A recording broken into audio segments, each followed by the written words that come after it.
òṣèlú bẹ̀rẹ̀ àwọn ọ̀kọ́ bẹ̀rẹ̀ sí twist ẹ̀ wọ́n pa mọ́ wa lẹ́nu ẹ̀yin rí ọlọ́run rèé o ẹ rò pé gbọ́n ẹ̀yin lẹ́wọ̀ ẹ̀ ń tọ́ra yín ẹ̀yin lẹ́wọ̀ á dìbò ẹ̀jẹ̀ sí ìsìnkú kan ẹ̀yin lẹ́tì wà á bì kíní kan kí lè kó jọ. You're deceiving people and making people look stupid.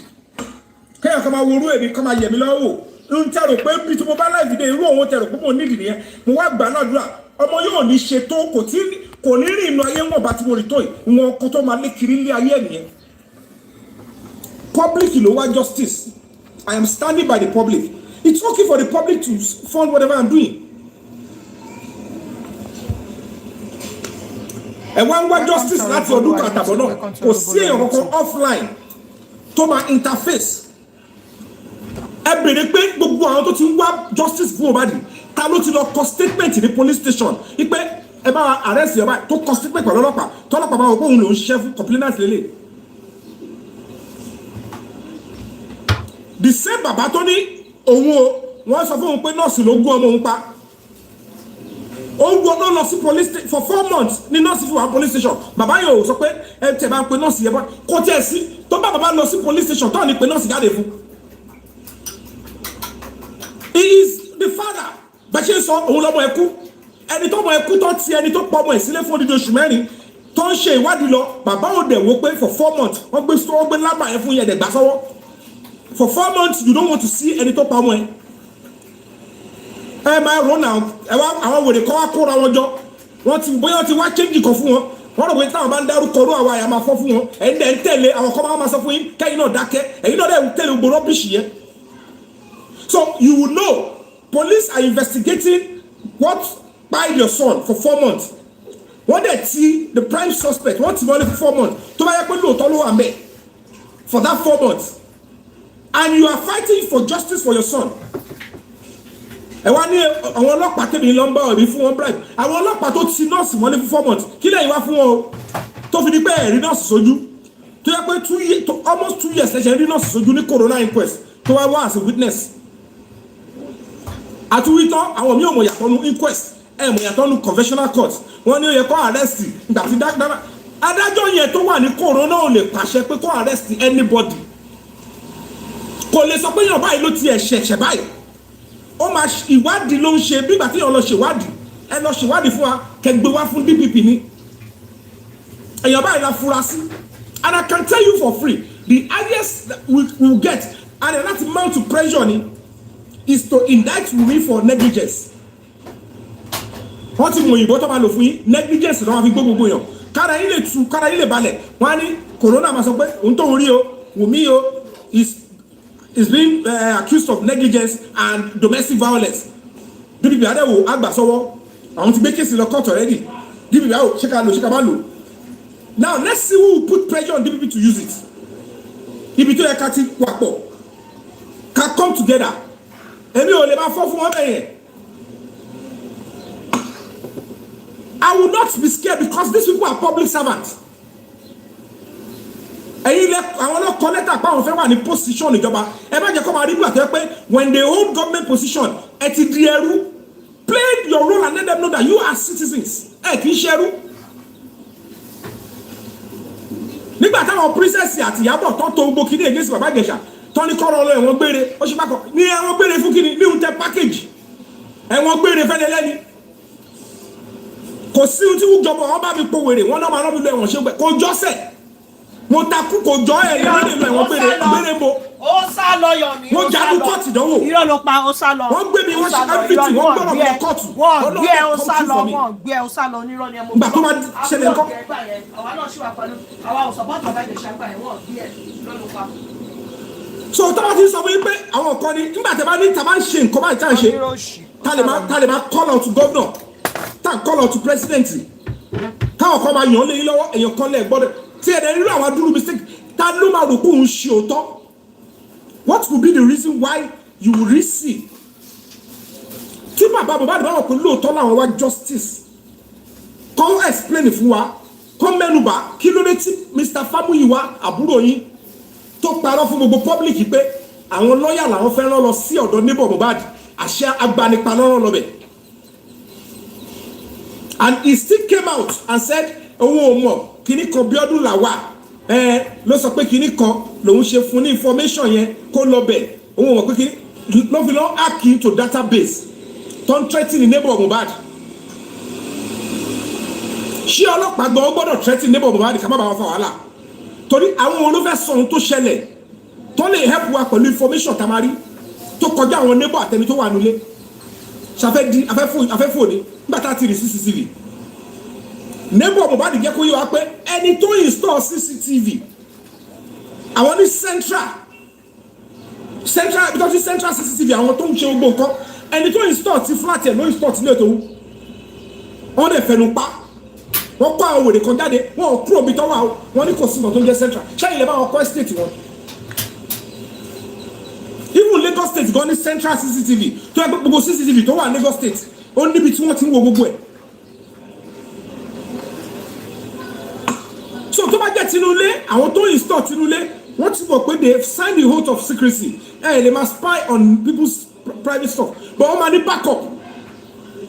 ṣé èèyàn kọ́kọ́ ló install CCTV sórí fóònù Sunule Mohbad tó fi sáwọ́ tiẹ̀ ni ó lè ní passcode bó ṣe máa wò náà bóyá central tó mí nìyẹn pé ẹni tó ń ṣe gbogbo CCTV ló lóye because ọ̀ lè gbé fún anybody because conduit ni gbà tó fẹ́ ṣe gbogbo èèyàn kọ́ máa ti wà tẹ́ pé èèyàn báyìí lọ gbé fún bóyá òun lọ pè ní central CCTV server tiwọn èèyàn kan ló máa install gbogbo CCTV yẹn ó dẹ̀ ti mọ code tó ń fi wọlé síbi kankan. now look at gbogbo rubbish tẹkọ̀ fi gidi kan bẹ́ẹ̀ náà tún sọ fún ẹ̀sùn náà sọ bàbá yẹn kọ́ máa sọ àwọn ní fíìmù jèmi lọ fíìmù èmi ọmọ mi local èmi international. It's quite unfortunate. ẹni tó ń tá ń jà fọmọ ẹ kí yàn ṣàdúró aláàtọ̀ tó ń sọ̀rọ̀ fíìmù níbo lèmi àti ìtìjọ ní fíìmù kí lájọ ń ṣe kí lẹ̀ ń ṣe.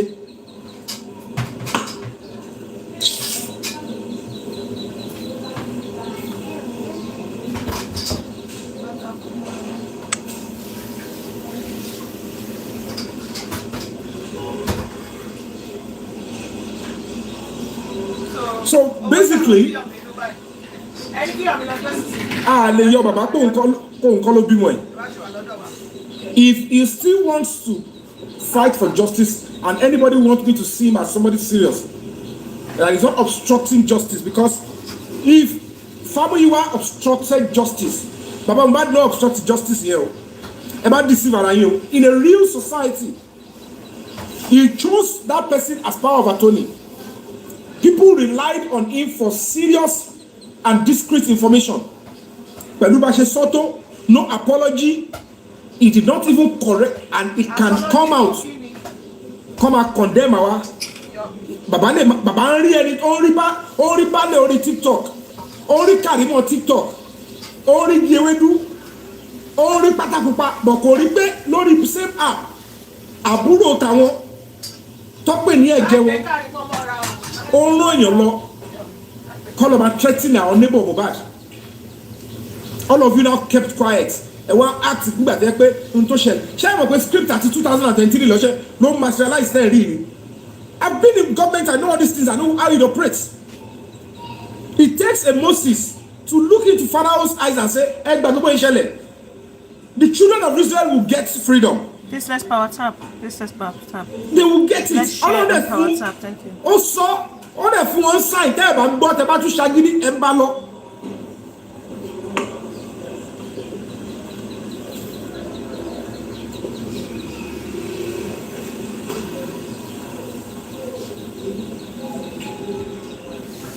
Ó ń bọ̀.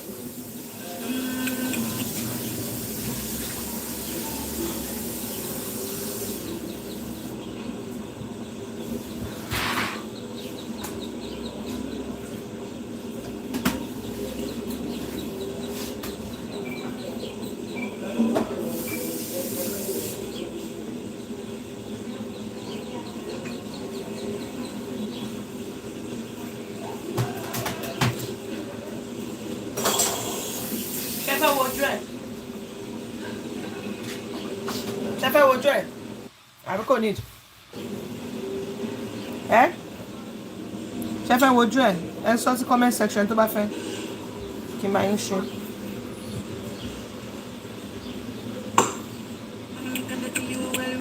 Ṣé máa fẹ́ wojú Yomi jẹ́ kí n mọ̀?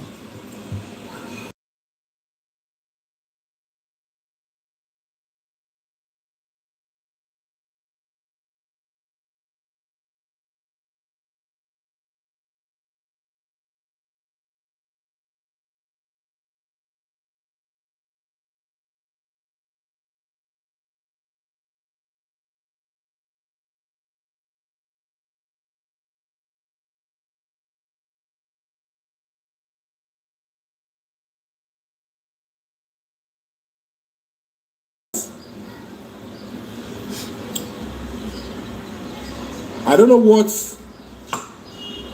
they are doing in Panti. I don't know how far they have gone.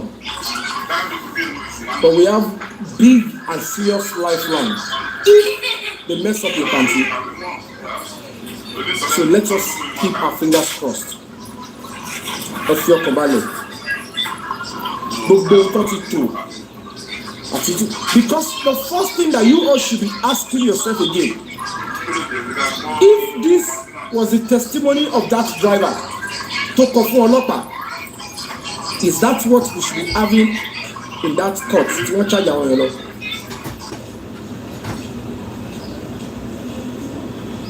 Ṣé bàbá ò béèrè pé driver tó gbé wọn lọ kí ni tó sọ?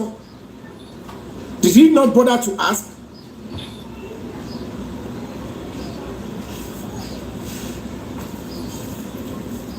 So if Baba will want to come fully now, not that we would have to trust him with any of the investigative activities. We cannot remove him from being the father. But he must be humble enough to come out and say, number one, I apologize for those misjives. Number two, I apologize and accept that Famuyiwa and the few other people I have around me misled me and they obstructed justice. Because he will still pay for the crime he committed. The other guy involved, they will pay. No, we don't need him for anything but for us to even interface with him. Because as it is now, come to think of it, only until wọ́n expect kí wọ́n bá nínú second tox tó expect kó jáde nínú toxicology tí ò jáde àbí kò ní ohun tí bàbá rò pé ó yẹ káwọn rí tó yẹ kó wà nínú first toxicology tí wọ́n rí second one tó dẹ̀ pé àwọn lọ́dìdì lọ engage yẹn. And if eventually bàbá is like Famuyiwa òun ló bóun lọ engage yẹ pẹ̀lú whoever, he should be able to own up and say, I am now understanding pé àṣì ọ̀tá ni mo fi ṣe power of attorney. Torí gbà tí àwa ti bọ́ta ta ti ń try láti ṣàlàyé fún bàbá yìí pé ẹwẹ́ ni tí ẹ fi tira tó ń ṣaṣojú yín ẹbọdè ló ń gbà bàbá bò ó at the expense of the public and justice for Mohbad.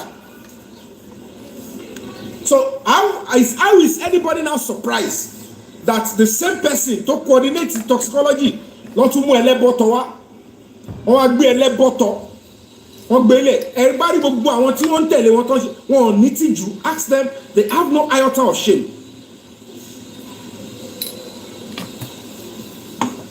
No iota of shame.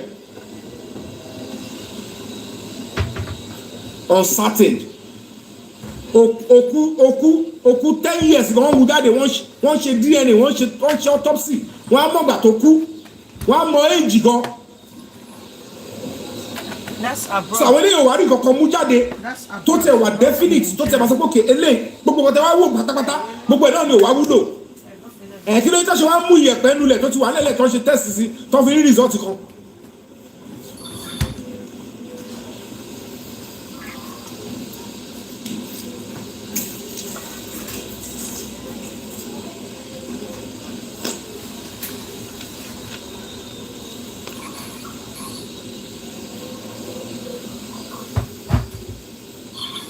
They did it in Europe. So gbogbo àwọn tó ń bú Lagos state government ni ẹ o kí ni government kan máa ṣe báyìí sí? Are they not going to be laughing at all of us? There will be because they know that. Yomi Fabiyi, what do you want to say about us They again? know that you guys are after money. All of you. Are you not part of those that said the government autopsy is fake? Is one option because Bambe Fabiyi wáyé tó lóun lọ protest níbi tó ti ṣe test ní America kó fi address ibi tó ti ṣe léèlọ náà ká lọ protest ká lọ yẹ̀ wò àbí nítorí ó ti jẹ́ bàbá ló ti lọ ṣe àgbọ̀dọ̀ lọ àníyàn láti lọ verify náà. We have to go and verify, and also if you can criticize the government, it's because some of these people supporting one ní shame. One ní shame. And we go wàhálà tó ló ẹ ṣe nísìnyí tí ọ̀dọ̀ tí wọ́n ti jáde. I want that Bukky and the Kọ́wá sọ̀rọ̀ and the people supporting them. Ẹ má bàbá o, ẹ má ṣe kiri kan bí o. Criticism yàtọ̀ sí dragging. People criticized me when they thought they know what I was doing. They criticized me. If I see it as constructive, it's about wulo, I just move on. My own is but to now say you are seeking justice and you are keeping somebody, no, it's not making sense. You toy on the intelligence of the public. She be doing any lifeline, 3 seconds video, and there is still, I don't have to say it. Pathway to get the CCTV out. My shock you go. Nígbà tí mo bọ́ta tí mo sọ pẹ̀lú description tí mo gbọ́ pé wọ́n fi òkú wọ́n fi Mohbad nílẹ̀ ó jẹ ìrora kú wà lẹ́lẹ̀ báyìí ṣó yàtọ̀ sí ohun tẹ́ gbọ́n sí ṣó yàtọ̀ driver ní aago mẹ́ta òru lọ́nà ọ̀nà ọwọ́ Mohbad in bleeding doctor dẹ̀ sọ pé ọwọ́ táwọn èèyàn ṣe kàn tó ń gba abẹ́rẹ́ sí. It shows that the bleeding is not from the hand of course tó fi jáde láti aago mẹ́ta òru and they add a loud noise ìjáde tí ń wà before then driver tún ní mo ní má lọ bọ́kọ ẹ̀jánu lé bó ṣe ń lọ yẹn o àjẹkélé ni àjẹkélé àná ọmọ kúlé ni tani o ti mọ̀ pé àjẹ́ àná ló pọ̀ mọ́ jẹ èèyàn báyọ̀ jà lójú mi sìn ọjọ́ wọlé ẹni tó bá jà ó ti kú ẹ̀yẹ́ expect kí lọ mú Jésù bí tó wà náà fóun ló pa. Now we beginning to understand that okay ibo lẹ́ ń gbé mọ́tò lọ tó bá jẹ́ pé bẹ́ẹ̀ ni ọwọ́ yẹn ṣe wà important tó nídìí kíní tó àtìgbà tẹ́tí kúrò lórí ẹ̀ma ti hospital tó wà ládùúgbò yìí ó wá di after 3 o'clock lóru lẹ́sẹ̀ ń wá mọ́tò ẹ̀ṣẹ̀ wá gbé mọ́tò Mohbad tẹ́lẹ̀ kò lẹ́sẹ̀ gbé lọ́ra wá kí lẹ lọ. Why will Adura not tell us all this? Kí ló dé tẹ́ ẹ wo ti driver sọ Adura ò sọ lẹ́yìn náà and you want us to keep quiet ṣé ẹ wèrè ní yín ni ṣé Adura mọ̀ pé ní 3 o'clock lóru wọ́n jáde wọ́n lọ rògùn èèyàn kan wá sọ pé ọmọ ẹni òṣèlú bẹ́ẹ̀ bẹ̀rẹ̀ ṣé this is the kind of life you want to keep living in a country and you think you are safe you think your child is safe ṣọmọ yóò ní lọ bá sọ̀rọ̀ boyfriend ẹ̀ ni ṣé bẹ́ẹ̀ fẹ́ kó ṣe ayé ọmọ yín nìyẹn tó bá lọ kí ọ̀rẹ́ mi kan bẹ́ẹ̀ fẹ́ kó ṣe ayé àbúrò yín tó bá lọ kí ọ̀rẹ́ mi kan ni ẹ̀dẹ̀ ṣe bí olórí burúkú ẹ̀ ṣe bí wèrè ṣé Àdúrà ò ní gbogbo eléyìí ni driver tí òun ṣe bí wọn ló sọ ọ̀rọ̀ yìí náà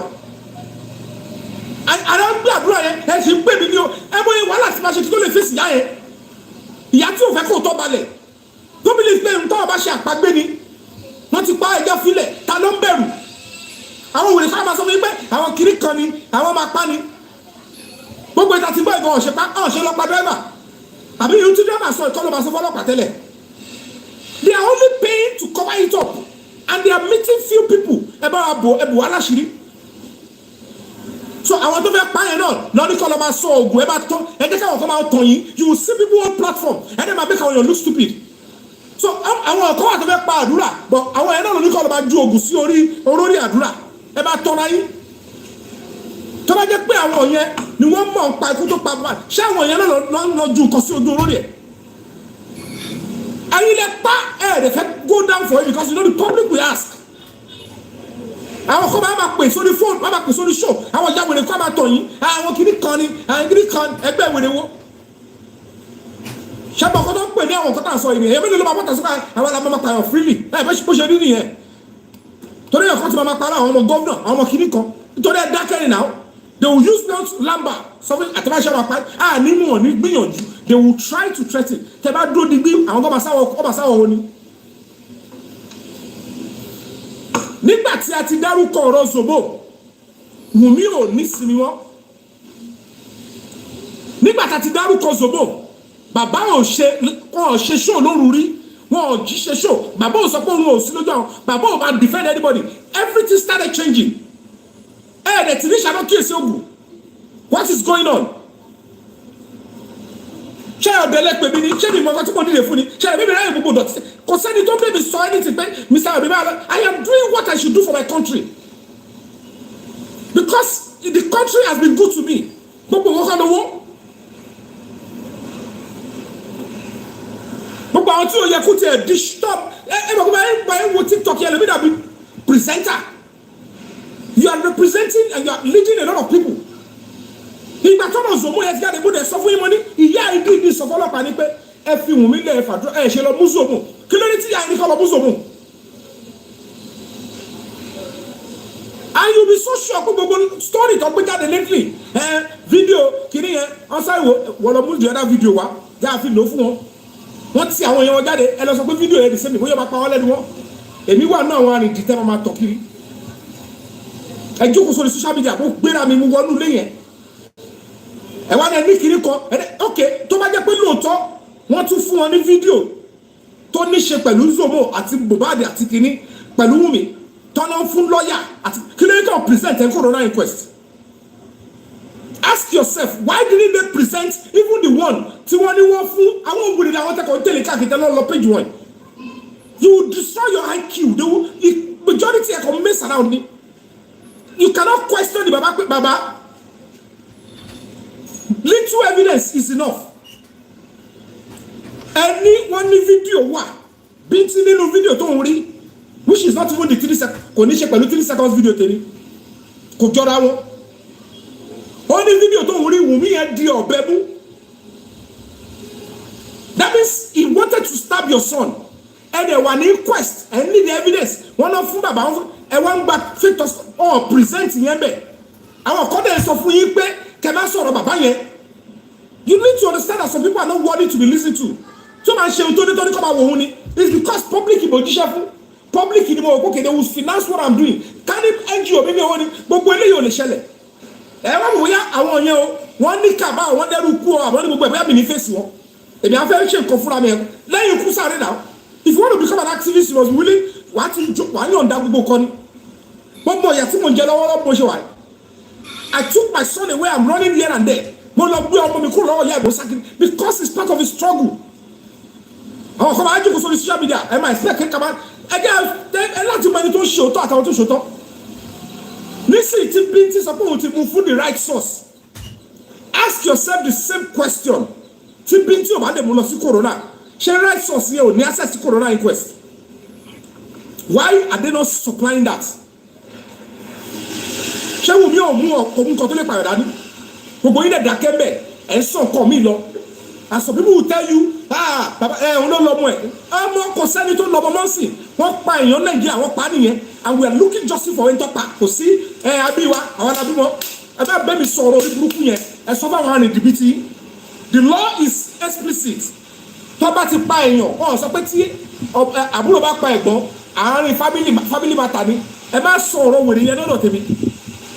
Gbogbo ẹ máa pa ẹ máa ṣe kíní kan àwọn alọ́mọ wa ẹ sọ yẹn sáwọn arìndì àwọn tí wọn lọ́la àwọn tí wọn jẹ́ kọ̀ọ̀kan náà yé ẹ bá sọ yẹn fún ọtọ́ báyìí tẹ̀sí kọ́ máa create platform kọ́ máa bú èbú kọ́ máa èmi kọ́ gbogbo tó sọ yẹn ẹ̀yìn I am fighting for a serious cause something that will make this country better tó máa shape country tó máa jẹ́ kí life ẹni tó ń wò mí kí life ẹ wà safer life ẹ wà safer kò ń ṣe àbòsí nígbà tí a bá sọ pé adákẹ́ lórí ilé then the people that can keep will continue to do it.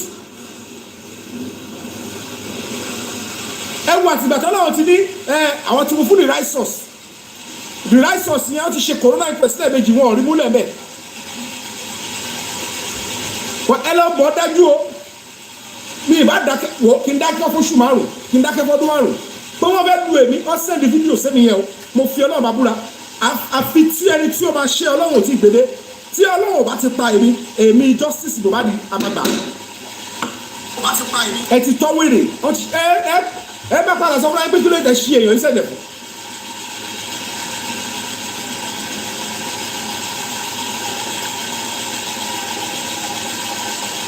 ẹ máa ní nàìjíríà ọ̀dà ilẹ̀ iṣu ẹ̀lẹ́wà jágbajàgba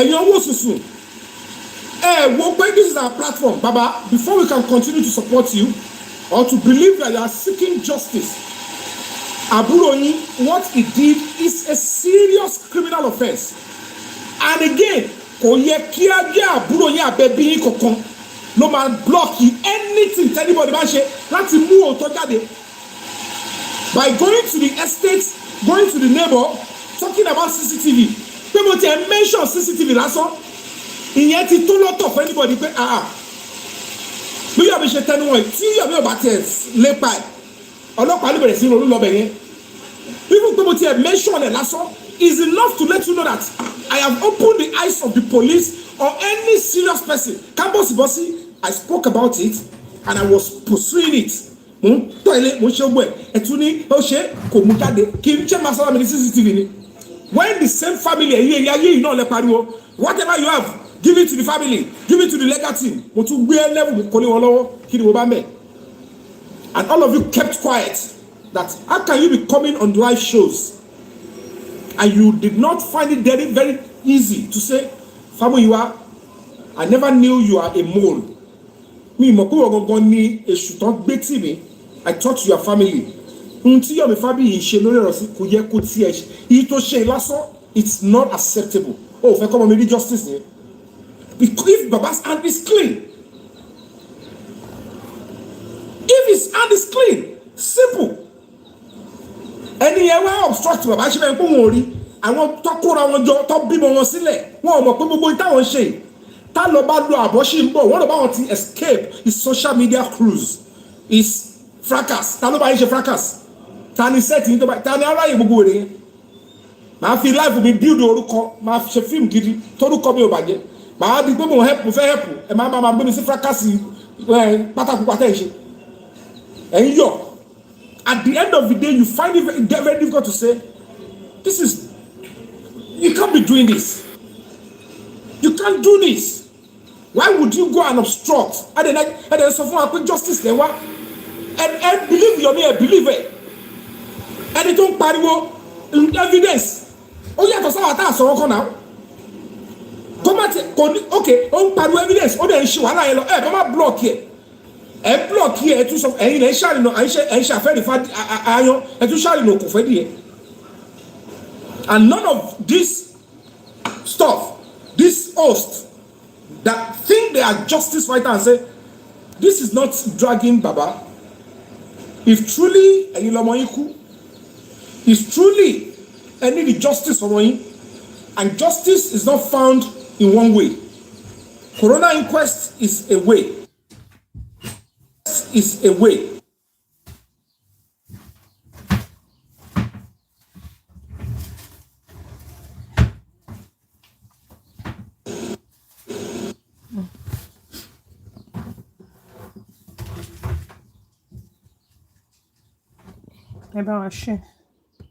So what are we talking about? But I just want you all to know that the show you have seen, case àti coroner inquest is the script tó ti kọ láti 2023. They might have gotten help of somebody in government. Ẹjọ́ ìrànwọ́ lọ́wọ́ nǹkan báyìí là ń ṣe kàn ti package ẹ̀ fún wọn gbogbo wọn yẹn wọ́n ti parí ẹ̀ lọ báyìí. I am waiting for what if the Baba will want to continue to èmi ò lè sell omi o. You need to come out and tell us in clear terms why you choose not to condemn your brother, your power of attorney, for hacking into the database of government láti threaten our neighbor Mohbad to fit assist lórí CCTV. If you cannot say that, then you are not. If you cannot say that, then let me tell you, I shock no pẹ̀lú tó báyìí. But okay, 50-50. I wish he come out because I want you like Otoro. Let's go on a musical break. Padà wá.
máa rúru bàbá yẹn tó máa ṣe pé ìwọ̀n wèrè kan fún ọ ṣé tó máa bá ṣe kéèsì lọ máa fọ́ fún bàbá yẹn kò sí tó kọ́ mi pẹ̀lú wẹ́dẹ́ bàbá àbí ìyá I am looking for justice for Mohbad èyí tí ọwọ́ ẹ̀ bá mọ́ inú ẹ̀ máa dádùn kọ̀rọ̀ bí tó wà ní bójú òun ni bàbá bójú òun ni yà pé arákùnrin máa ń try o this actor don try you want to eat have you not eaten before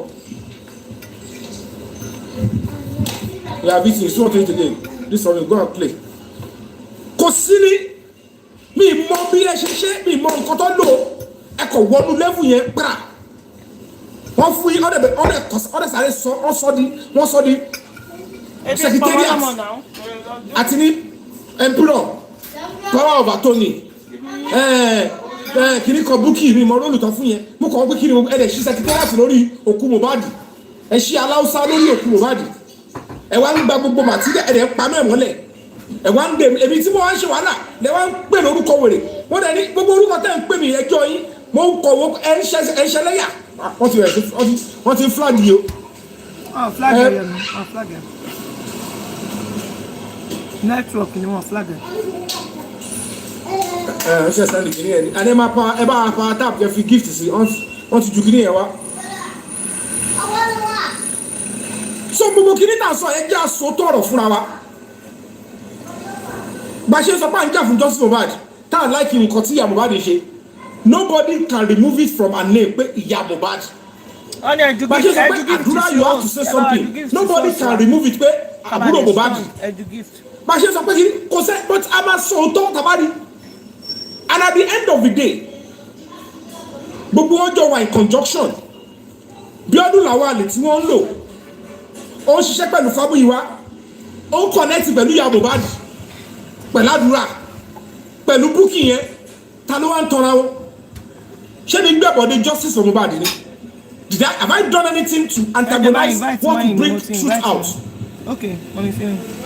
Even for an actor to even put his mouth and say please help me to this share, CCTV thank you. It will be useful, go and look, it will be useful alone lasso is huge, not to talk of King Shemalo. Please I went to police to write a petition. I went to court with police to get an order to get the CCTV. It is the same circle.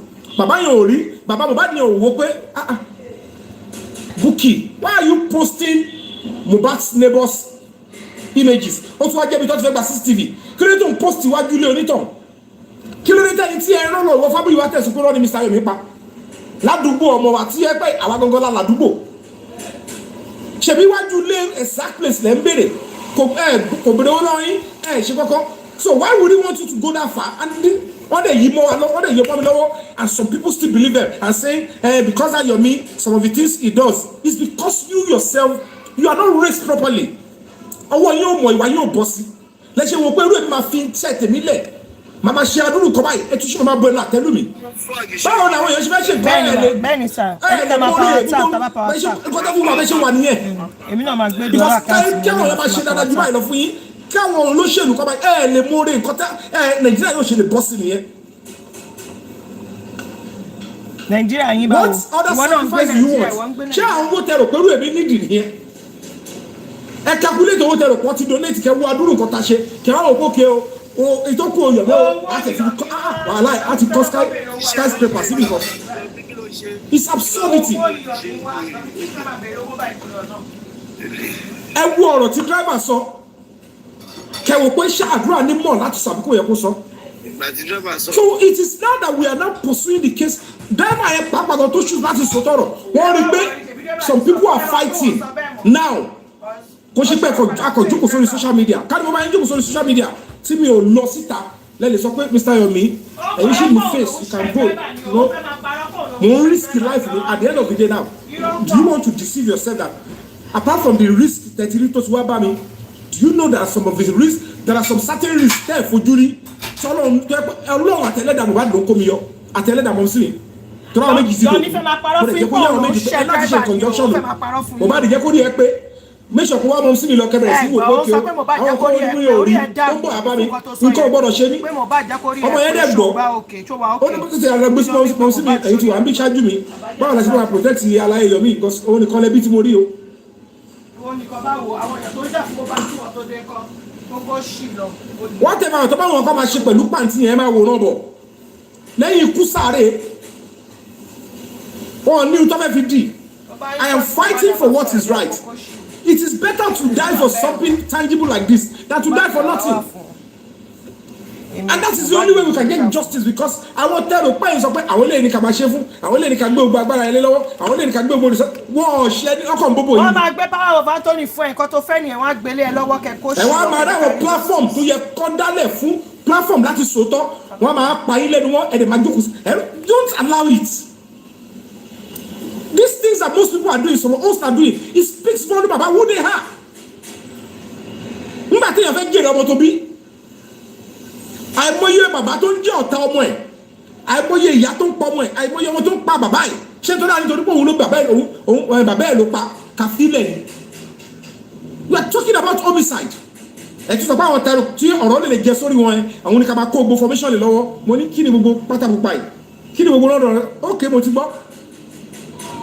Look at that Fabiyi wa ẹ wo bóyá ṣe lọ́dọ̀ rẹ̀ Yomi fún wa ní right address kò ṣe kíní kan ó yá wọ́n ti gbé búkìlà ọkọ̀ jọ ń ṣe lẹ́yà you just want to give me a name that is not mine tí mi bá sọ lórí nǹkan.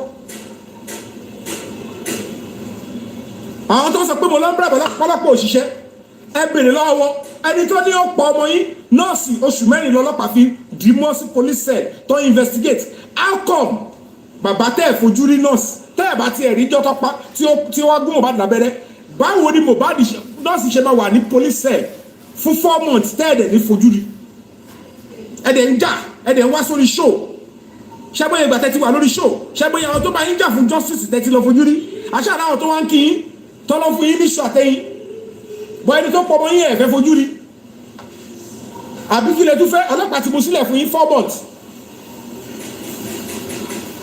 ẹ wá sọ fún mi pé n tẹ́lẹ̀ sọ padà fún mi ní pé èmi o gbogbo ìpètè ẹṣẹ yẹn ó dùn pé mo replay ó tọrọ ní ká sọ it's coming back to you because ẹ̀yin lè mọ ohun tẹ́ ẹ ṣe ẹ wá ń bóbó ẹ ṣé kí n máa wò ká máa tán mo kàn ń wò pé kí ni gbogbo àwọn ilé ẹ kọ̀rọ̀ kọ́ àwọn wèrè kan jọ àwọn ẹni bá wọn ti ẹ pọ̀ bẹ́ẹ̀ pa ẹ̀ tọ́ ẹ kan mo yàtọ̀ ní gbogbo àwọn tó ń ṣe tíátà ẹlẹ́bìnrin láwọn àtàjọ ń ṣe fíìmù wọ́n sọ fún yíyọ̀ ń yàtọ̀ ní gbogbo wa mo kọ̀ dá yàtọ̀ láàrin gbogbo wọn mo dá yàtọ̀ if I want to do something I face it to the end justice for Mohbad mo fi Ọlọ́run máa búra exercise ẹ̀yin àwọn táwọn wà ní politics gbọ́mọ̀ pé eléyìí tẹ́lọ tó ti lọ dá sí ẹ̀ ń tọ́ra yín ni nígbà tí wọ́n ná dájọ́ bàbá Ìjẹ̀ṣà nígbà tí máa wọlé gọ́ọ̀tà state government lọ àtúnyọ méjì kúrò lápìlì wọn ò ní sọ̀tọ̀ yẹn fún yín tani ṣèbí gọ́ọ̀mẹ̀ntì ní bàbá Ìjẹ̀ṣà bọ́ wọn sùn ó ṣe dákọ̀ nísìnyí kọ́ nowhere ẹ nífẹ̀ẹ́ dúró kẹ fèsì kọ́ kẹ jà fún the right thing ẹ máa expect kò sí ohun tó jọ as we speak now go and ask anywhere nowhere that bàbá Ìjẹ̀ṣà is said to have slept with any child kò bọ́ ọmọ kọ́kọ́ sùn rárá àtọlọ́pàá o àti kóòtù sí wọ́n yọ dànù that is the beauty of activism táwa ń ṣe àwọn tí yóò mọ̀ kọ́kọ́ wọ́n pàjọ́ wọ́n dárúkọ bá ṣe wọ́n pé mo lọ ti ráwọn ilé kí lẹ́mọ̀ kan tó ń pè ní activism kí lẹ́mọ̀ kan tó ṣáà pé kò dédé choose ẹ̀ ni ó wù mí ní this passion ohun tó wù mí kì í ṣe ni ohun tí mo ń là kọjá lọ́wọ́lọ́wọ́ yìí in the course of this justice for Mohbad lára nǹkan tó máa jẹ́ kó rí justice ni but mo láti jẹ́ ẹ̀yà ẹ̀ and I took my son along pé má wọrí àjọmọ́ máa jẹ́ ẹ̀yà ẹ̀ adẹ̀ ń jẹ́ ìyá ẹ̀ àwọn tó mọ̀ jẹ́ pé mò ń jẹ́ ìyá ẹ̀ mọ̀ pé mò ń jẹ́ ìyá yẹn mo dẹ̀ tún fèsì ẹ̀ lọ́nìí yẹn torí mo realize pé ọ̀pọ̀lọpọ̀ yín ẹni tó máa sọ̀kan lórí social media tẹ máa fi ṣẹlẹ́yà tẹ máa yí káàkiri I keep it to myself I suffer it and I face it head on mi ò ní glory ti fẹ́ gbà I'm just playing my natural role mo nígbà tó bá yẹ pé òkìkí lè yàn wá àbí nǹkan lè yàn wá ni ṣé yàn máa jà fún kéèsì bàbá Ìjẹ̀ṣà yẹn ẹni tó ń fẹ́ tó ń wá tọ́káyé máa láìkún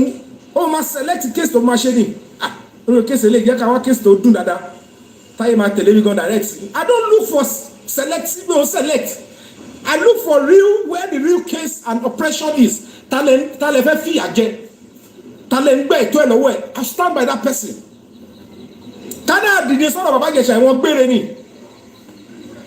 ẹ̀wọ̀n gbére because àwọn ilé ìwọ́n ní yóò dì wọ́n dẹ̀ fowó ṣe èmi ò lówó mi ní kankan mo challenge anybody kọ́ bàtà sọ pé Yomi Fabiyi o àwọn dá owó group kan wọ́n dá owó fún mi lórí case bàbá Ìjẹ̀ṣà kọ́ bàtà sọ when the lady ẹni tó ṣẹnu bí ìdí ọ̀bẹ rẹ lẹ́yìn tó bẹ̀rẹ̀ sí sọrí ní ìbọ́dà kò sí ẹ̀ lè gbọ́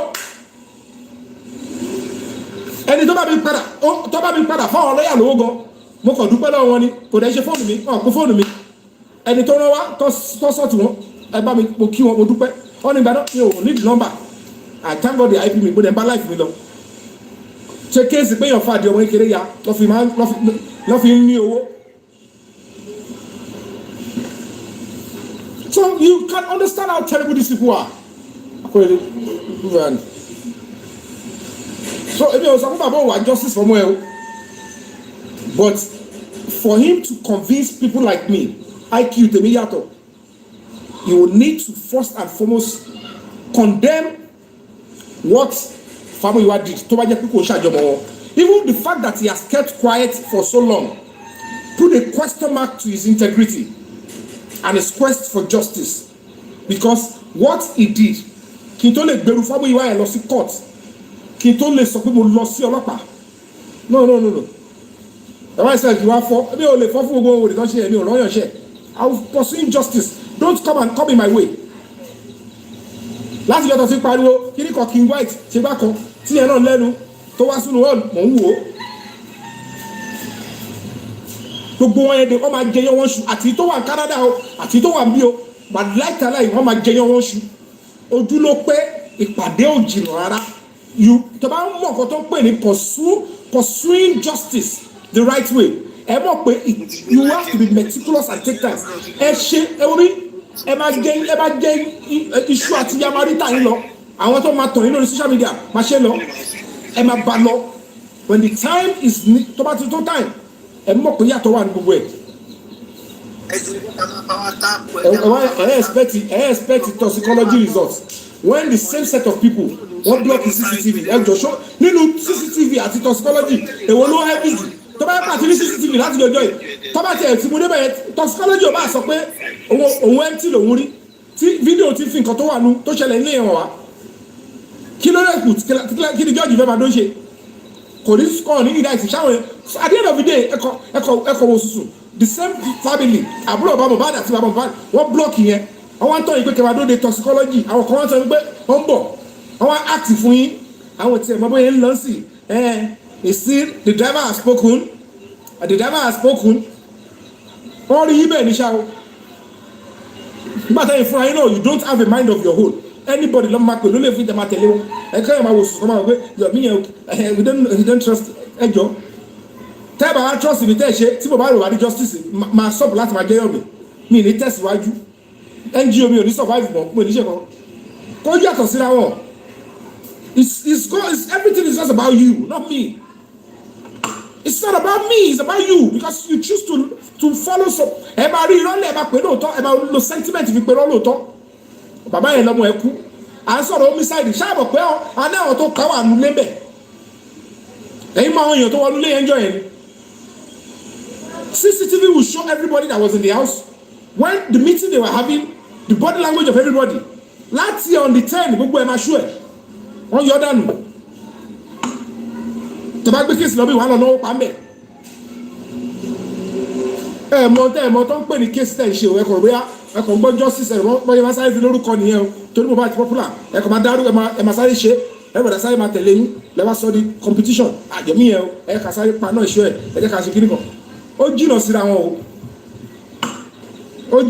o ẹ lè máa kọ́ àwọn artist tó ń tọ́ yìí tó ń package fún yín mo rọ̀ mo natural bọ́lá gbogbo tí ń jẹ́ tọ́lọ́run tó bá ń dá orúkọ àwọn tẹ bá rò pé ó jẹ́ star yẹn bí mo lè má jọ yín lójú àná ló pé tó bá jẹ́ star kájọ ojú papọ̀ kẹ sọ pé nǹkan báyìí ló máa ṣe tó bá ní òkè Yomi o èmi ọmọ Fabiyi kò possible náà kí wọ́n máa parọ́ kí máa tàn yín kí máa live fake life láti sọ pé báyìí kò yí jẹ́ ẹ̀múyẹ àti gbogbo yẹn kó dídọ̀tí gàrí. Let's have it. Send your stuff. Let's talk about it.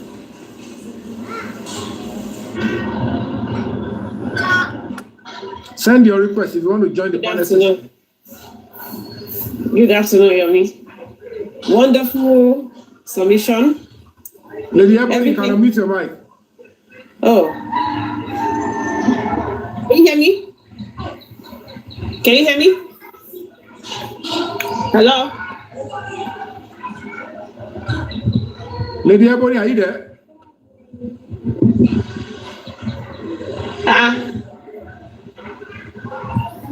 Can you hear me? Yomi? Hello? You can't hear me? I can hear you now. Okay. I said, wonderful submission. You spoke my mind. Everything you said from A to Z is exactly the way I feel. Okay? So you said exactly everything, every word that was said today is exactly what I was feeling, and that is what I wanted to say. The problem that we have with this justice, first of all, Yomi, I have to tell you, watch the people that your moderators, they blocked my other accounts because I was saying that everything you were saying is true. You have some moles around your moderators. So, watch out. Yes, they blocked me today. And everything I was saying was, I said I support everything you said today. And somebody, some fool, blocked me because I'm telling the truth. And this is the problem we have in this movement. Yes, there's somebody there that's messing up. So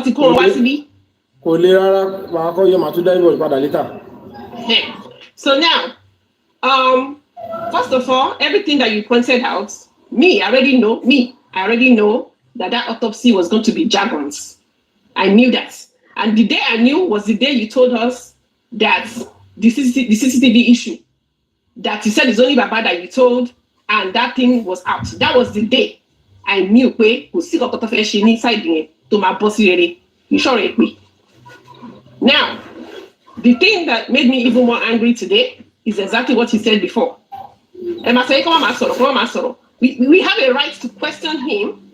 It took over 30 million from people for just autopsy, and you're coming back, you're saying that the autopsy is unascertained, and when the same government did the same thing, we all came out and told them that we want to know where they got it from. So now we have the same rights to ask the same question. Talo Bayishe autopsy, who did it? Where? We want to know. And nobody in any part will be telling us to shut up and don't talk because we want to ask the same question. Do anybody now? It's questions that we are asking. And we have the right to do that because we paid into this. People suffered. People do 3 jobs, 5 jobs just to get all this money ready. And then you're going to tell us to shut up and don't ask any questions and just move on? What kind of life is that? Take that. And everything that you've been saying is true. Okay, now, as for CCTV, as for 3 seconds video, nobody is talking about that anymore. You wait, they wait, this same person, this same lawyer, Teni Atibabat, thank you very much. This same lawyer, Atibabat, Teni, they went to the same coroner inquest twice, and nobody is talking about this 3 seconds video, for God's sake. And there's any lawyer, and they say, come on, that was and they say, come on, listen to me. Nobody's talking about it. Now, but 3 seconds video, Jade, you turn on full rice sauce, you can't sing. Rice sauce, you know, rice sauce, you know, I thought you're buying Jade gun. I just of me, a mima sort of talk. And to buy on the Jade, to buy on quest, to buy on Roger, Pekidi Binting. I don't trust him from here to here. Please, let's not fool ourselves. He was sent out to do that because they wanted everybody to forget about the 3 seconds video. That's why it came out. That's the truth. Oh God. That is the bloody truth. That's why suffering you don't know. That same Zomoye, you need the beginning of this justice. Okay? So there's something about this Zomo person. This Zomo person, and it needs to be investigated. Please, who is okay? Thank you. They need to be investigated. This Zomo person needs to be investigated. There's something more about this Zomo person. I'm telling you the truth. And now, as for your tongue, elle aussi qu'on a une question. Elle a aidé. Baba Osukun ko pariwo lana. O lo de figi. Oníkálùkù dákẹ́. Gbogbo bẹ́ẹ̀ sí ń bá de síta. Yàdúrà náà bẹ́ẹ̀ sí ń lọ sórí oríṣiríṣi interview ń sìn. Ó ti di musician nìyẹn. ìkọ̀kọ̀ ni yóò bọ́ síta lánàá kẹ́ fara ya pé what is all this rubbish àti ti ṣe another kìíní o autopsy o sọ fún wa ní nǹkan tó ṣẹlẹ̀ sí family wa o gbogbo yín ẹ bẹ̀rẹ̀ sí ní ṣe bàbá náà bẹ̀rẹ̀ sí ní ṣe fáànù àwọn ọkùnrin kiri kìíní náà àdúrà náà bóyá ti fìyẹn sẹ́tù yẹn náà bẹ̀rẹ̀ sí ní lọ sí interview kiri and nobody is saying anything about it everybody is keeping quiet. wọ́n ti ní ká sọ díẹ̀ bẹ́ẹ̀ ká dákẹ́ à ń sọ̀rọ̀ justice ẹni ká sọ díẹ̀ bẹ́ẹ̀ ká dákẹ́. kọ́kọ́ wà padà 70 million láti dá sínú GoFundMe àti gbogbo ẹ̀kọ́ dá padà sí kọ́dáwó díẹ̀ kọ́ padà púpọ̀. Okay, so àwa ní ká máa kọ̀ọ̀kan máa náwó dànù ẹ wá sọ pé tí fẹ́ ṣe another ẹ wo bí ẹ jẹ́ sọ fún yín public mi lè control anybody o èmi fẹ́ everybody tó bá sọ pé àwọn fẹ́ ṣe any kind of test ẹ má dá $1 yín síbẹ̀ ẹ pé oògùn ló ń lò fún everybody wa kó ní kálukú lọ wẹ̀ rí ẹ̀ lálẹ́ yìí ká gbogbo wa lọ wẹ̀ orí wa kó tà tó gbogbo ní máa mú wa mọ́ wọ́n lè jẹ́ pé bóyá wọ́n ojúmọ́ wa lórí platform tó fi attract wa ni ẹ má lọ sí platform yẹn mọ́ so that ẹni máa ṣàánú wọn. They're gonna continue ripping you off like Yomi said. That was what I believe too. Pé this was all the script that was planned for 2023. It was a script. Public ṣé ẹ notice kankan ni pé àtijọ́ tí bàbá tó sọ pé àwọn ṣe fake arrest ló mú bàbá ń gbà yẹn ni bàbá ti change. Everybody go back and think. Láti ọjọ́ yẹn tó ti gbé bàbá tá a sọ pé gbé lọ tó sọ pé gbèrè kan kìnìún kan láti ìgbà tí àtijọ́ yẹn bàbá yẹn ti change. Bàbá yẹn ò ti sọ. Wọ́n lè ti ambush bàbá. Ọtí ambush ọjọ́ yẹn náà ambush bàbá yẹn ọjọ́ yẹn náà ambush bàbá yẹn. So everybody go back and analyse, think about everything. Cherry, every one of them, even booking yẹn, why is nobody even lis ten them kan? Public ẹjọ́ ẹ jẹ́ kí gbogbo abẹ́rẹ́ sí máa jókòó ká máa bẹ̀rẹ̀ sí máa analyse from day one. Ṣé everybody ò ro ní public pé what was the reason that booking came out ní ọjọ́ yẹn tí jẹ́ pé Yomi náà play the same video audio yẹn tó fi bú bàbá tó bú dáadáa tó sọ òótọ́ ṣe jẹ́ sọ fún yín ọjọ́ yẹn òótọ́ ló sọ o olùkọ́ tó sọ ọjọ́ yẹn òótọ́ ló sọ tó sọ pé bàbá àti Wùmí pé ọjọ́ papọ̀ she's telling the truth ọjọ́ tó wáyé fún mi yẹn truth kí ló dé tẹ̀yìn public kò ṣe wá wò pé kí ló ṣẹlẹ̀ láàrin yẹn tó yẹ pé the next day ọ̀sán fún àwọn ti sọ pé nobody thinking about what happened. Was it because she didn't get what she wanted that's why she came out and jà fún wọn? When she now got what she wanted, she shut up.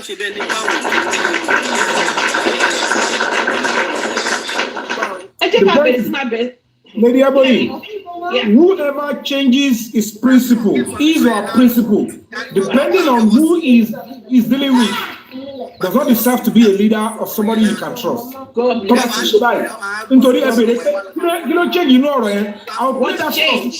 I'll play very shortly. What changed? Thank you. What's changed? If you guys go back and listen to what she said when she was angry, is the truth. Is the truth. So, Emma Dekabesima pretends but you say like and I'm something here from day one way. If you want real justice, you cannot sympathize for anybody. A real justice fighter cannot be like you tell you your Baba man pomo, young pomo, or your big on pano. Okay? That is the reality of life. So all that sentiment of joy, no. It can be anybody. I am fighting for somebody's son, and then the next thing I want to do is to abuse the father. Should make any sense. But no, because that's I can checkmate. Because Otolanwa. Thank you, Yomi. You watch him and block his CCTV. Thank you. Father, you booking and that's my blocking. Listen, one big case láti zone 2 lọ sí party. Tí they party me, they make complaint that me see the bed. Booking yẹn ti mọ̀ pé the case is dead on arrival. Baba bọ́ta mi ìgbọ́ nílé ayé mi. Olóhùn ọmọ àdúrà tó ń gbalé lọ ni àdúrà tó sún ọjọ́ méjì ní zone 2. They were going to extend it to 15 days. Kí ni wọ́n gbọ́ pé wọ́n fẹ́ extend it for 15 days? Confident investigate wọn, kọ́lé arrest Wùmí, kọ́ṣe owó ẹ̀. Mi ìmọ̀ nǹkan tó ṣe. Because àwọn lọ́wọ́ àǹtí ẹ̀. Láàrin ọmọdé ayé ní alábọ̀kí tó dé padà. Ọ̀nà ti pè mí. Àwọn gbé kéèsì ẹ lọ padà lọ sí pàǹtí. Ọ̀gá ti pè látòkè. Ẹ máa wò náà bọ̀. Àwọn lọ́wọ́ àǹtí ẹ̀. Àwọn àṣẹ kan gbé lọ sí zone. Wọ́n sì máa jáde sọ fún wa. Ẹ máa wò náà bọ̀. Exactly. So Wọ́n ti ṣe kò ní bọ̀ wọ́n, Baba, wọ́n ti ṣe tán. ẹ̀jẹ̀ critical whatever in Eposita. So yet to do over 70 million, and we have a right to question everything you've done because you're not gonna come and do kini public public no paying no money. So public no one GI and sing. Ṣáwa wà bẹ́ẹ̀ ni ṣáwa wà nílé yẹn. Why would you guys kẹ́ jókòó pọ̀ kẹ́ wá pọ̀ pọ̀ pé ẹ fẹ́ wá do public kẹ́ wá gbá wa tó kẹ́ wá sẹ́ ká shut up ká bá sọ̀rọ̀ ká shut up ká tí máa dáwọ́ fún yín. Why would you do that to us? What did he do to you? You're not going to keep quiet. You have to come out and tell us that you shut up singing. And tell us that Kamani Okaso, dear Kamani Dake, and that war padà for public, and that will war padà for I don't know what that care. But you're not going to sit over there. Tell us say, okay, I'll come ourselves in the platform, about sorrow. We have to speak our mind and we have to say the truth. If you want that country to change, the truth has to always come out, and we have to fight for it. Imagine, ẹ̀yin donate. Ẹ̀yin tún lẹ́yìn lè sọ̀rọ̀. Ẹ gbọ́dọ̀ choose ẹni tẹ́ máa criticize. Ẹ jẹ́ kó mọ̀ pé criticizing is different from dragging. Àwọn onípátákùpá yìí ló ń twist ẹ̀ pé and dragging ni. Thinking that a particular person is sacred. Tó bá jẹ́ pé ẹni tó ní kẹ́ bá fọwọ́ kọ́ ẹ̀ gbogbo ló pa òun bá nìkan. Exactly. And you know what I noticed, Yomi, what I noticed about this entire, I'm telling you, because me, I'm so frustrated and angry because I saw what they're doing and a lot of us just don't want to see it. I don't know, boya, ogunwolomuwani abi ignorance ni o, abapedake ni o. I don't know what is it. You know, from day one, at Mokwe, Otiba body. Muyiwa is not even related to Baba Mohbad from what we have been hearing now. They are not related. Who is Muyiwa's paymaster? Grexy, who is your paymaster?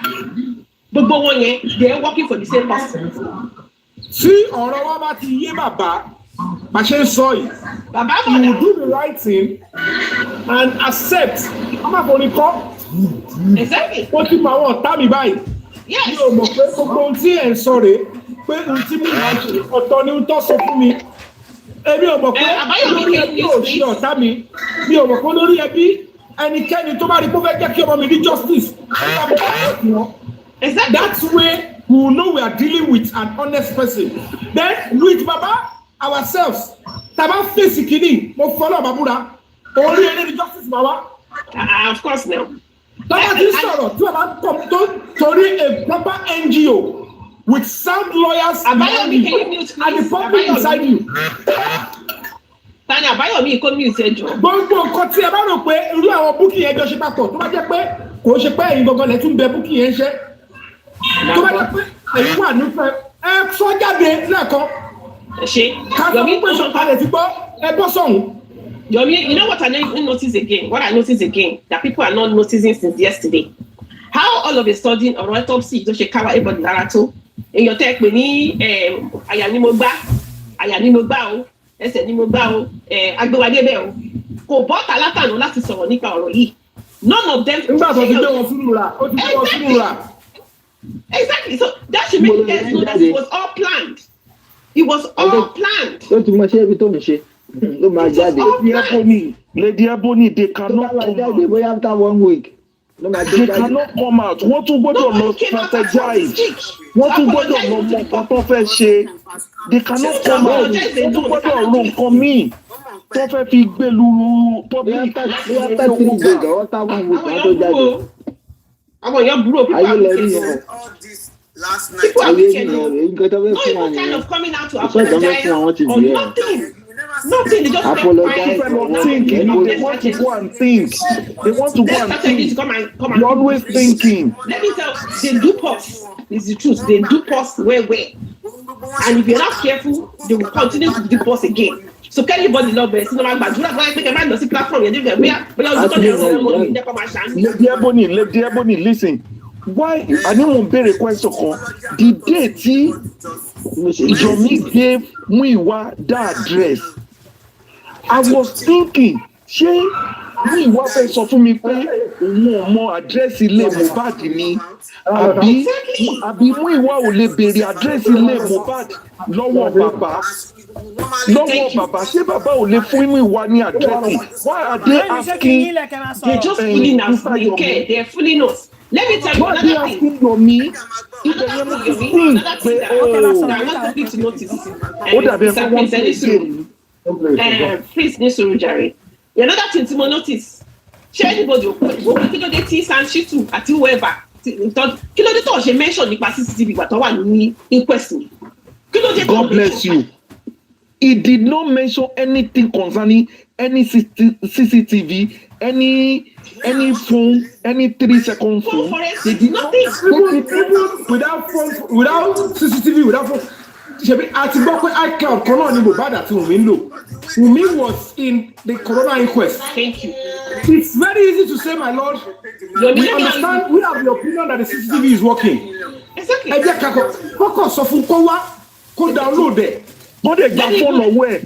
Let me even have another extra one for you guys. Another one. Káàkiri tó bóyá okay video. Kí ló tó ṣe lè gbé chat yẹn. Chat Adura ṣe sí tó send sí yọ̀bọ̀. Why can't they take it to the inquest? This is what is enough. Is enough. Mọ́rọ́ tí Yomi fẹ́ pa ń sìn, Yomi fẹ́ parọ́ CCTV. Mọ́ìmí, dádì, ṣé ń gbọ́ mi sà? Yomi fẹ́ parọ́ CCTV mọ́ Wùmí. Ṣé mo kẹ́ Wùmí sọ pé CCTV ò ṣiṣẹ́? But Yomi jẹ́ ká mọ̀ pé CCTV ń ṣiṣẹ́. Yomi wá ní kán gbé lọ sí court. Báwo ni wọ́n fẹ́ gbé lọ sí court? Ìwọ ló máa sọ fún Corona pé o fẹ́ wá sí court. Lọ bá Sanchitu pé o fẹ́ wá síbẹ̀. Wàá dẹ̀ sọ fún wọn pé ó ń ṣiṣẹ́ o. Nǹkan báyìí àwọn evidence báyìí ni wọ́n ti ṣe ló fi mọ̀ pé CCTV ń ṣiṣẹ́, isn't it? Yomi ṣàwọn ẹni tó fẹ́ yí CCTV yẹn lé lórí. Tó máa tún fi gbowó again. God bless you, man. Ẹ má dáyọ̀ mi lóhùn, ṣé rí gbogbo ìdí àtò mú wá yìí. Bẹ́ẹ̀ni, ẹ jẹ́ kí n nílò, ẹ jẹ́ máa pè wọ́n lábẹ́ kíkọ́ ní wọ́n lẹ́jẹ̀. À ń gbọ́ yín.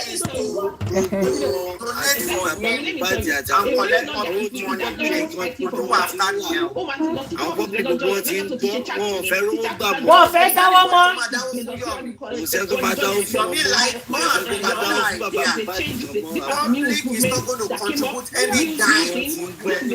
Because wọ́n máa tún contribute, àwọn ẹbí ò fẹ́ justice, wọ́n máa tún padà yí padà, wọ́n máa tún padà dá ogbó ẹ̀nu ní. So what's the point? Àwọn èèyàn kàn waste owó. Because at the end of the day, family ò fẹ́ justice. No achievement, nothing. You want to come up with another strategy. It's not, they are not ready to contribute any dime again. Yomi, go and sit down somewhere.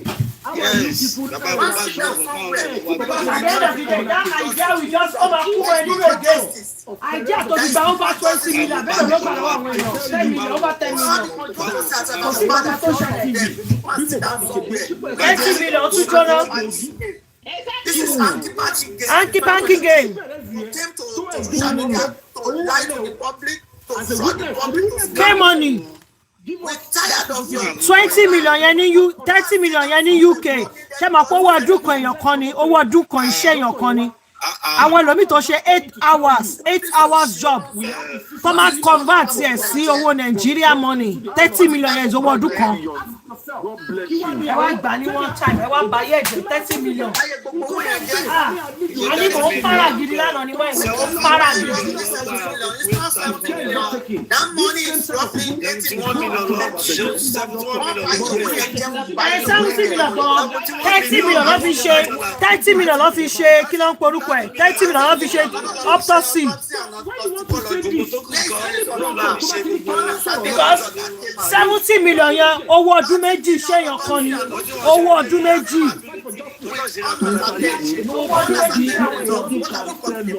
You came out again to come and lie. Come and say you want to get money.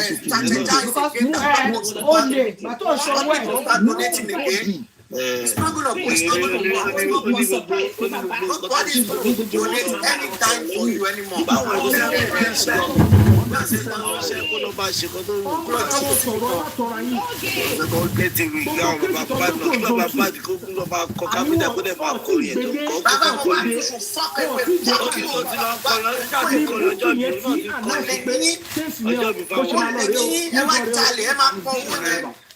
Ẹ máa kọ owó ẹ jalè ẹ wá ní kí n sọ díẹ̀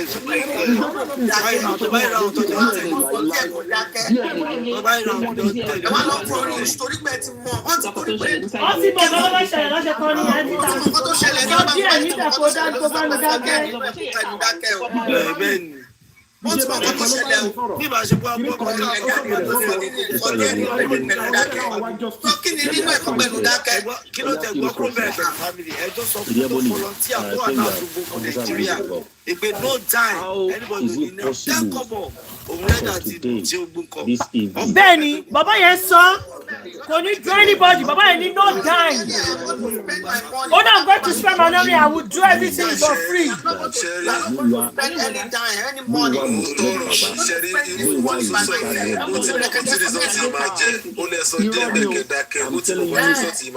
àfẹ́ni tí ọba dáwọ́ sínú justice of Mohbad yìí rí ní ara owó yẹn ò ní ta ẹni tí ò mọ tó dáwọ́ rí ara owó ò ní ta. 71 million these people naira. are messing Yes. with individuals here. They are not coming out saying that why are you paying Baba? Who is come out to who is the bad one here? How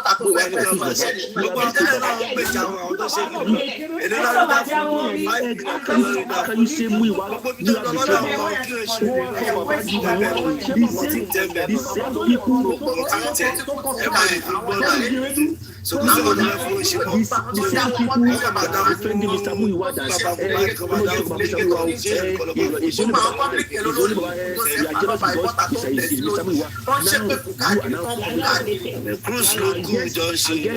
the worst part of it. ṣe kàrímọ́ fẹ́ ọkọ̀ sọ fún un pé tó bá lọ bá kílẹ̀ tó bá lo rẹ́dà ti kó 2 million fún wọn. ṣé bí kàrímọ́ kó lẹ̀ fún wọn gan pé mọ́ olórí ìṣàlọ́ba máa fi lanu náà ló máa pín láàrin àwọn kìtìkù tí wọ́n ń lò wọ́n. The real fake result. I didn't know that brought pathology. That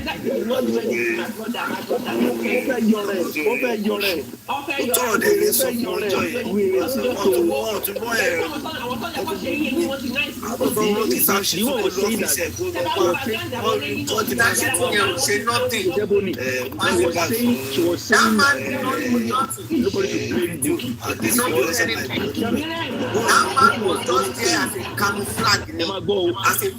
She said Bukky was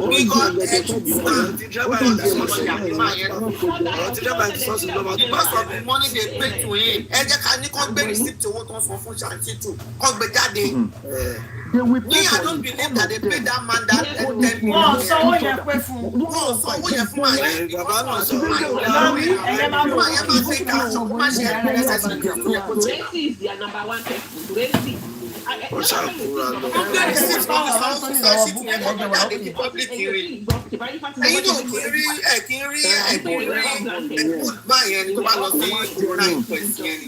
because wọ́n sanwó pé fún un. Wọ́n bá yóò ṣe anything. Please. Because owó kékeré ló gbà lówó kékeré náà ló ṣe ọ̀gá tó bá mú. wọ́n kò máa ní kí ẹ bá sọ. Ó ṣàmàwá.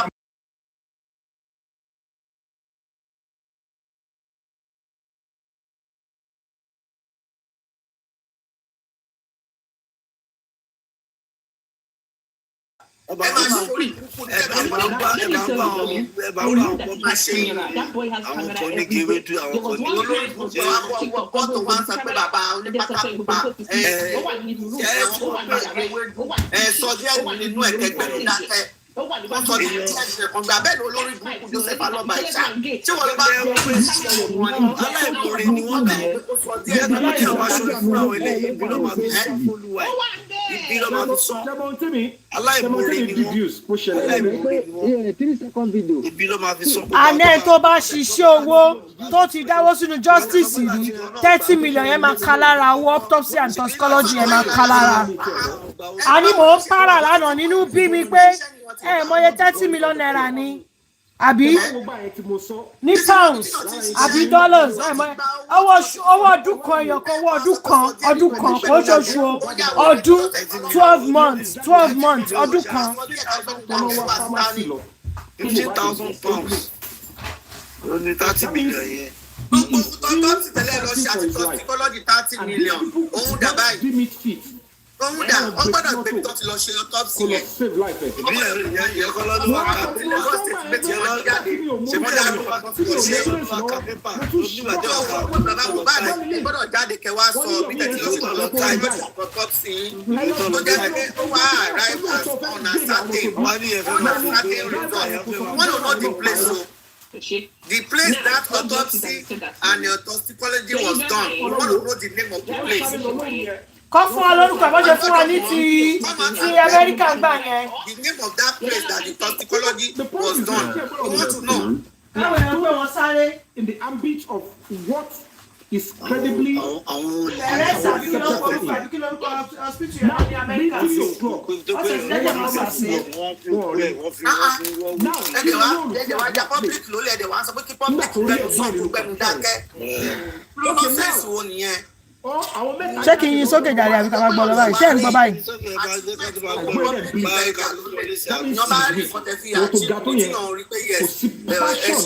Ẹ jẹ́ bá a pa WhatsApp, ẹ jẹ́ bá a pa WhatsApp. Sísá Zainab, mọ́mí Jane kan ló lè gbé orí sókè wọ́n bízì lábẹ́. Ẹ mẹ́sẹ̀jì wọn lórí kíní. Poison ló máa ń sọ pé poison ló padà máa pa. lè sáré yọ kúrò Àdúrà ló ṣe jẹ ní sáré pé kò àdúrà gbọ́dọ̀ sọ̀rọ̀. No, kọ́ mẹ́sẹ̀jì wọn máa gbé wọn Àdúrà sókè. fẹ́ lé ní Wùmí, Wùmí fẹ́ lé ní àdúrà. Nígbà tí àdúrà sọ̀rọ̀ torí pọ̀rọ̀ Zomo jáde, lọ sí mi lọ tẹra wọ́n mọ́ lé àdúrà pa. Wọ́n lè pa lẹ́sẹ̀kẹsẹ̀. mọ́ṣẹ́ ẹ̀ níṣẹ́ ní láti mọ́ Lọ́yà ẹ̀rọ mẹ́ta kúrò. Lọ́yà ẹ̀rọ wá sí zone two. Òun ò bá àdúrà ṣiṣẹ́ mọ́. Wùmí ò kò sí ọ̀rọ̀ sọ̀lẹ́sìs mọ́. Kó sọ fún mi.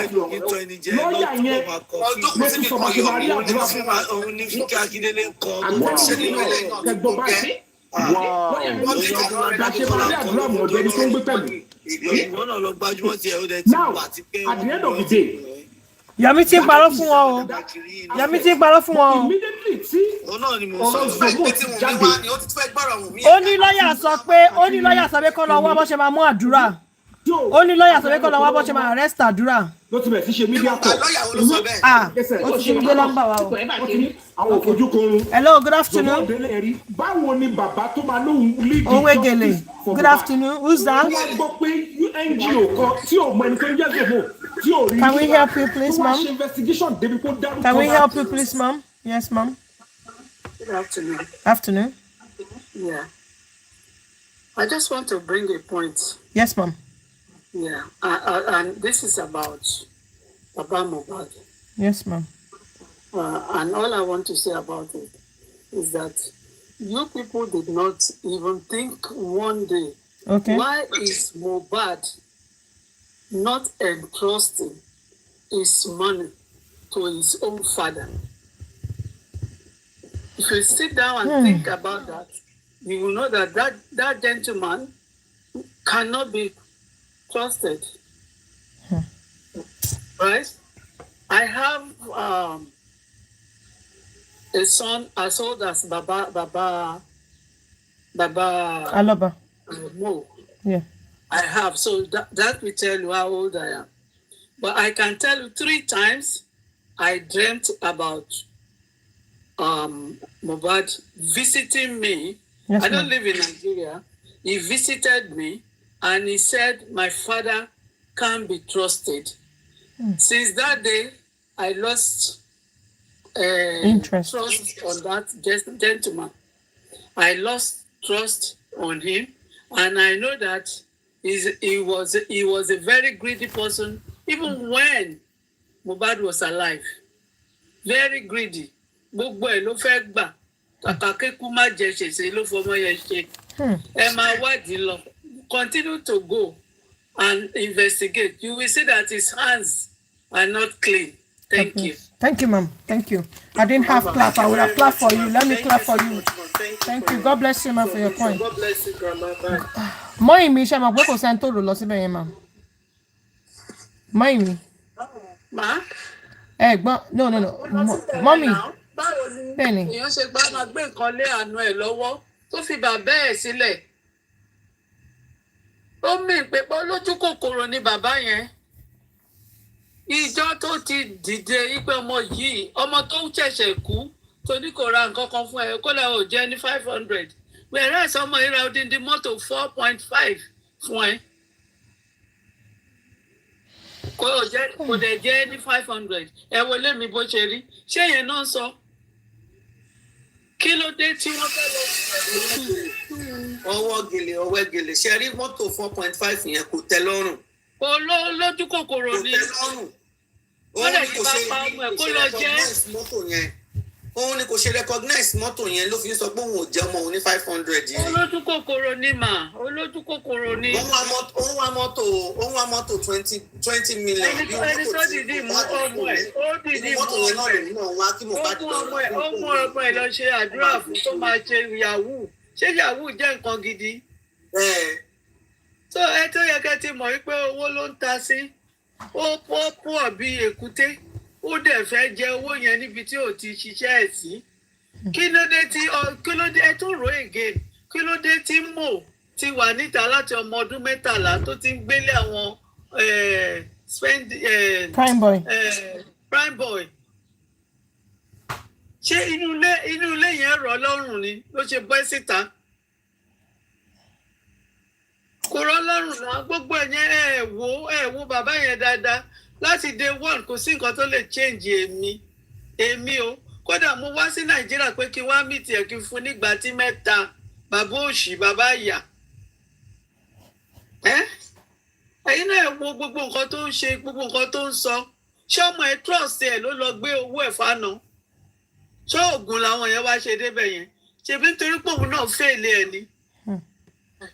Tí ó bá fèlè ẹ̀ kò ní pẹ́ ẹ̀yin náà wò náà kẹ́ lábúrò kó máa ṣe dáadáa fún yín àbẹ́gbọ́n kó máa bá yín tọ́jú owó yín kó máa bá yín mójútó nǹkan yín tẹ wá ṣùṣù gbé nǹkan yẹn kúrò lọ́wọ́ ẹ̀ there must be a reason.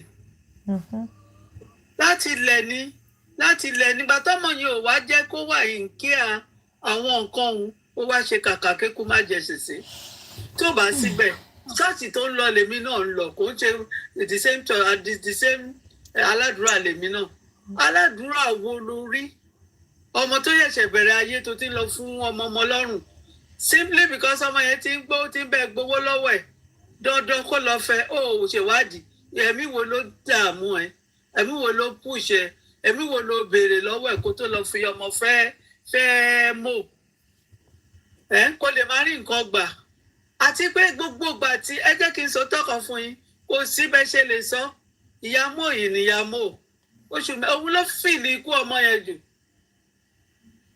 òun ló fìlì ikú yẹn oṣù 9 ẹ wo bàbá yẹn gbogbo àdúgbò yẹn kò sẹ́ni tó bá gbé placard pé Mo we must get justice ẹ lọ bá mi bèrè gbogbo àdúgbò yẹn irú èèyàn wo ni bàbá yẹn